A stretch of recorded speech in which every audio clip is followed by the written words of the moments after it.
Well, let's speak now to Catholic media commentator Caroline Farrow. Good morning to you, Caroline. Are there any lessons, Caroline, you think that the Church of England could learn from the Roman Catholic Church on this? Absolutely, yes. I mean, I think what's surprising is, that they didn't have safeguarding in place, or if they did, they certainly didn't follow it. So, Justin Welby, when he took over as Archbishop of Canterbury in 2013, that should have been the first thing that he did. He had the power, he had the clout. He should have said, right, what has John Smythe been doing? Let's have a thorough investigation. Let's go straight to the police. Let's do absolutely everything we can. Now, those procedures are still, as far as I'm aware, these sorts of procedures are there in the Catholic Church. In the 2001, we had the Nolan inquiry, which set a gold standard for safeguarding. So I'm sure that the same procedures exist within the Church of England. So the question is, why didn't Welby follow them?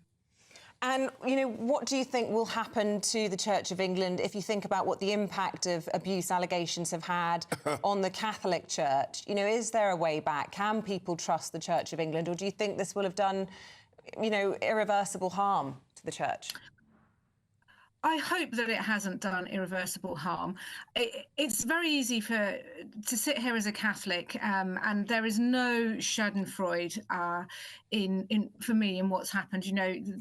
Christians in the Church of England and the Anglican Communion are my brothers and sisters in Christ, and what's happened to them affects all of us. So, and of course, every single Christian is tarred by the same brush, because, as you mentioned, we had the same scandal in the Catholic Church. I think there should be a way back, but they need to get firm, strong and decisive leadership on this, and they need to really take this issue in hand, and there needs to be a clearing of the Aegean stable, so to speak.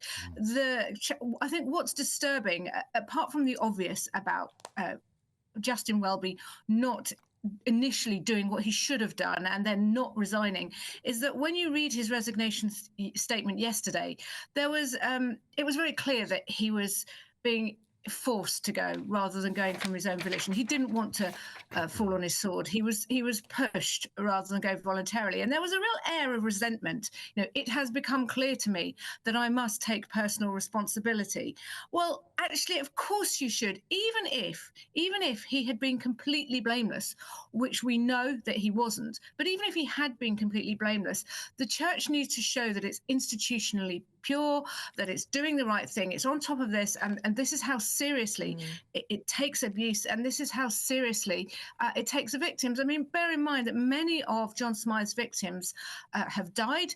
They're not going to see justice.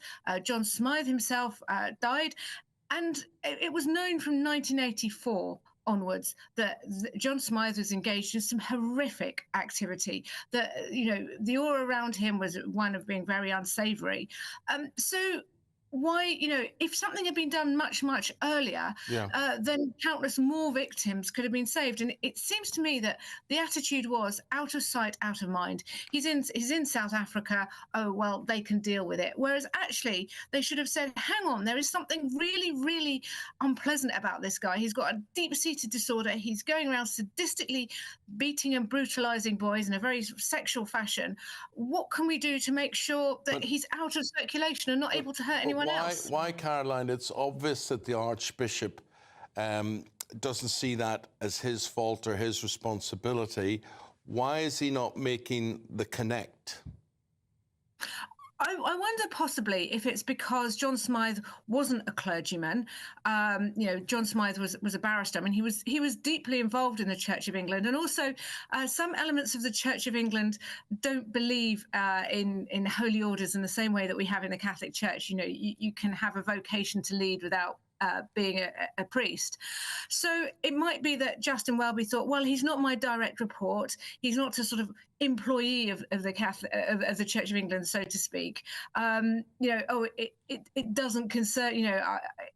The procedure doesn't concern him, which shows that he was maybe acting in this, in the spirit. To the letter of the rules, but not necessarily the spirit. But that said, he was giving donations to this guy. This guy was deeply involved in the Church of England, was running camps that were designed to sort of groom, and I don't mean in the sexual. Well, of course, in both meanings of the word, but these camps were grooming boys for future leadership within the Church of England. He had a very influential role.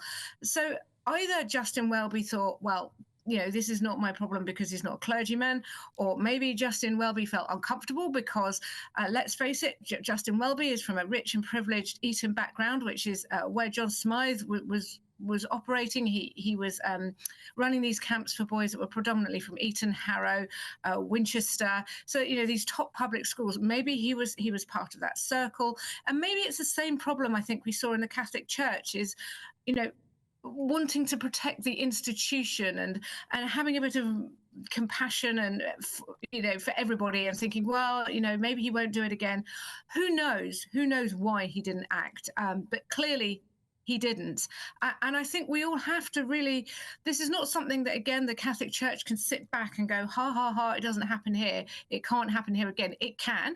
And we all have to extend an olive branch of sympathy and concern to the Church of England, to the victims, but not sit on our laurels complacently and say, okay, this is a lesson for us. As soon as we become aware that there's some sort of abuse, we must report it. We must take the perpetrator out of action.